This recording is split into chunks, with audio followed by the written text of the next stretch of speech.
कितनी एकादशी है? जम के बोलो। 26। जो भगवान विष्णु के पास जाकर निवेदन करी थी वो निर्जला थी, निर्जला। इसलिए सारी एकादशियों में निर्जला एकादशी की महत्वता शास्त्र प्रमाण करता है महाराज। पर हिंदू धर्म के 3 व्रत ऐसे बता दिए जिन व्रतों का पुण्य समाप्त नहीं हुआ। हिंदू धर्म के 3 व्रत ऐसे हो गए जिनका पुण्य समाप्त नहीं हुआ महाराज। क्यों? जिनका पुण्य प्रबलता में बढ़ता गया। पहले नंबर पर एकादशी,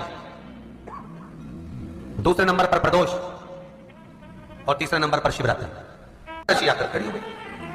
अब निर्जला के दिन शिव महापुराण की कथा कहती है, स्कंद पुराण कहती है कि आप वर्ष भर की एकादशी का क्रम भले ना करें, पर निर्जला एकादशी के दिन जो तुलसी हम ठाकुर जी को समर्पित करते हैं, वो तुलसी, ध्यान देना, वो तुलसी अगर मान लो आपके पास में रखी है, निर्जला एकादशी के दिन भगवान ठाकुर जी को, शालिग्राम जी को, लड्डू गोपाल जी को, आपके घर में, आपके मंदिर में जो आपने भगवान को तुलसी समर्पित करी है, वो तुलसी मान लो तुम्हारे पास रखी है, और कोई व्यक्ति को बहुत ज्यादा कष्ट है शरीर में, बहुत कष्ट है, थोड़ी सी वो तुलसी चढ़ी हुई ठाकुर के चरणारविंद की, आप उस जीव को दो तो सही, आधा घंटा इंतजार करो, स्वास्थ्य में अंतर आना प्रारंभ हो जाता है उस निर्जला का। क्योंकि निर्जला ऐसी एकादशी है जिसने जगत में जाकर, देवताओं के पास जाकर निवेदन करा है जगत कल्याण के। जितनी माताएं एकादशी का व्रत करती, बहुत ध्यान से सुनना आज की कथा को, शायद जिंदगी में मिली ना मिली, पर यह कथा का रिश्ता तो बहुत ध्यान से सुनना।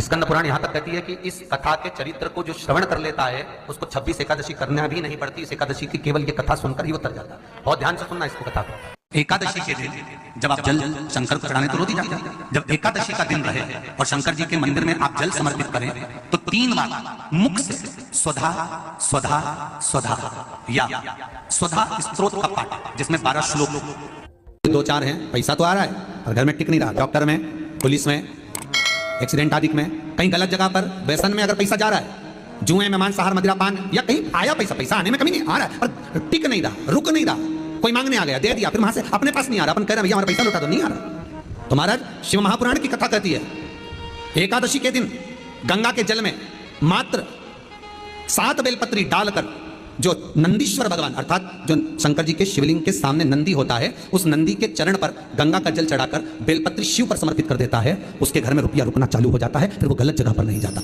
गलत स्थान पर वो धन जाएगा ही नहीं। तूने मांग, तुझे क्या चाहिए? एकादशी ने भगवान विष्णु से कहा, नाथ प्रभु वर दे दो, मृत्यु लोक में जो मनुष्य मेरा व्रत करेगा, चाहे जलचर, थलचर, वायुचर या सांसारिक मनुष्य, मेरा अगर एकादशी का व्रत करेगा प्रभु, उसके यहां धन धान्य वैभव सुख संपदा बढ़ेगी और उस जीवात्मा को नरक नहीं भोगना पड़ेगा, सीधे वैकुंठ का उसको वास मिलेगा।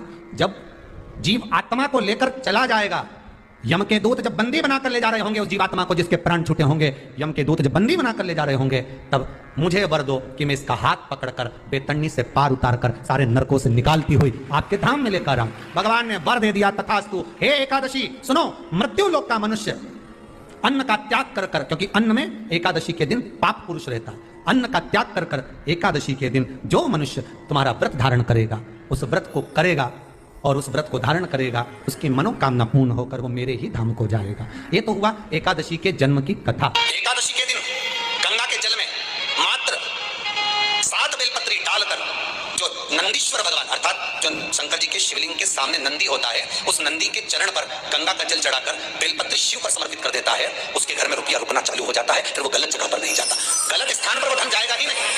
बेटा अगर व्यसन में पड़ा हुआ है, मदिरा पान में पड़ा हुआ है, मांसाहार में, जुए आदि में जा रहा है, तुम्हें लग रहा है कि मेरा बेटा गलत मार्ग पर जा रहा है, ये मित्र दोस्ती गलत हो रही है, वो सही जगह पर आ जाए, करना है एकादशी।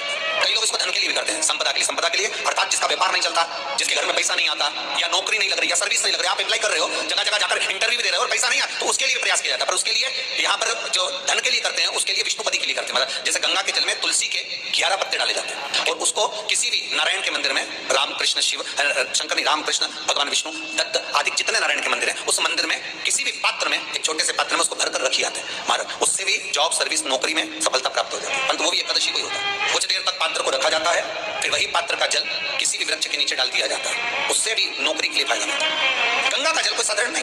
दशमी, एकादशी और द्वादशी, इन 3 तिथियों पर एक रोटी में थोड़ा सा मीठा रखकर सोमक पितृ का नाम लेकर यदि गाय को खिला दिया जाता है, तो अगर कोई पूर्वज प्रेत योनि में भी पड़ा हुआ होता है, अटक रहा होता है, है, जिसको पिंड नहीं मिला, जो अचानक मर गया होता है, अधोगति में चले गया होता है, उस जीव की मुक्ति दशमी, एकादशी और द्वादशी 3 दिन सोमक पितृ का नाम लेकर रोटी में, पूरी में मीठा रख कर गाय को खिलाया जाता है। ये 3 दिन तक तो वो पितृ कभी भटकते नहीं है, उनको मुक्ति प्राप्त हो जाती है, मोक्ष में।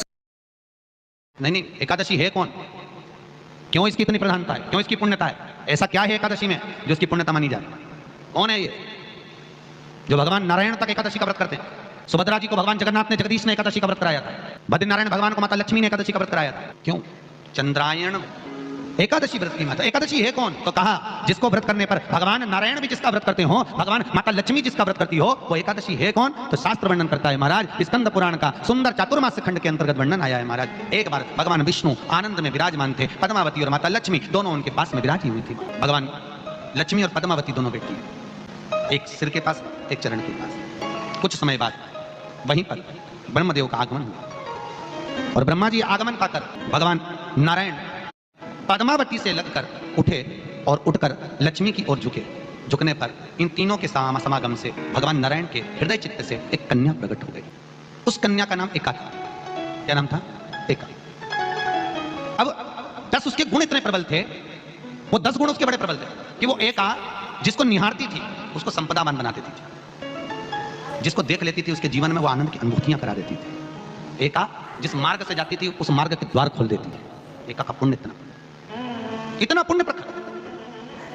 पद्मावती और लक्ष्मी ने कहा महाराज ये बेटी आपके द्वारा निर्मित हुई है, इसका कन्यादान करना चाहिए। हमारे यहाँ हिंदू धर्म में रीति है, जिस दिन कन्यादान करा जाता है उस दिन व्रत रखा जाता है। अब आजकल लगते हैं कि मालूम नहीं, और कन्यादान करते समय व्रत रखा जाता है। व्रत रखना, एका का कन्यादान करना है। भगवान बोले कन्यादान करें, किसको दें?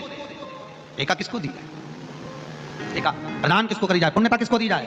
भगवान नारायण ने उसी समय लक्ष्मी और पद्मा से पूछा, तुम एकादशी के दिन जब आप जल शंकर को चढ़ाने तो रोटी जाती है, जब एकादशी का दिन रहे और शंकर जी के मंदिर में आप जल समर्पित करें तो 3 बार मुख से स्वधा स्वधा स्वधा या स्वधा स्तोत्र का पाठ, जिसमें 12 श्लोक। 2-4 हैं, पैसा तो आ रहा है और घर में टिक नहीं रहा। डॉक्टर में, पुलिस में, एक्सीडेंट आदि में, कहीं गलत जगह पर, व्यसन में अगर पैसा जा रहा है, जुए में मांसाहार मदिरा पान, या कहीं आया पैसा आने में कमी नहीं आ रहा है पर टिक नहीं रहा, रुक नहीं रहा। कोई मांगने आ गया, दे दिया, फिर वहां से अपने पास नहीं आ रहा, अपन कह रहे भैया हमारा पैसा लौटा, तो नहीं आ रहा। तो महाराज शिव महापुराण की कथा कहती है एकादशी के दिन गंगा के जल में मात्र 7 बेलपत्री डालकर जो नंदीश्वर भगवान अर्थात जो शंकर जी के शिवलिंग के सामने नंदी होता है, उस नंदी के चरण पर गंगा का जल चढ़ाकर बेलपत्री शिव पर समर्पित कर देता है, उसके घर में रुपया रुकना चालू हो जाता है। फिर वो गलत जगह पर नहीं जाता, गलत स्थान पर वो धन जाएगा ही नहीं। तूने समझा, मांग तुझे क्या चाहिए? एकादशी ने भगवान विष्णु से कहा, नाथ प्रभु वर दे दो, मृत्यु लोक में जो मनुष्य मेरा व्रत करेगा, चाहे जलचर, थलचर, वायुचर या सांसारिक मनुष्य मेरा अगर एकादशी का व्रत करेगा, प्रभु उसके यहाँ धन धान्य वैभव सुख संपदा बढ़ेगी और उस जीवात्मा को नरक नहीं भोगना पड़ेगा, सीधे वैकुंठ का उसको वास मिलेगा।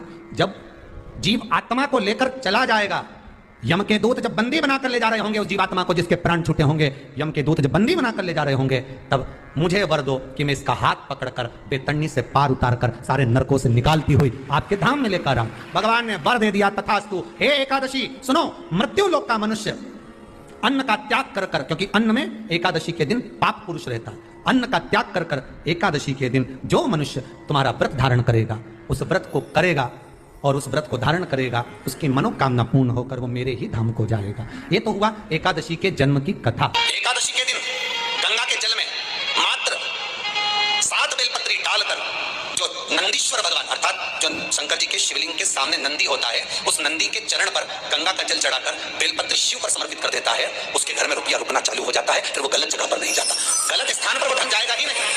बेटा अगर व्यसन में पड़ा हुआ है, मदिरा पान में पड़ा हुआ है, मांसाहार में, जुए आदि में जा रहा है, तुम्हें लग रहा है कि मेरा बेटा गलत मार्ग पर जा रहा है, ये मित्र दोस्ती गलत हो रही है, वो सही जगह पर आ जाए। करना है एकादशी।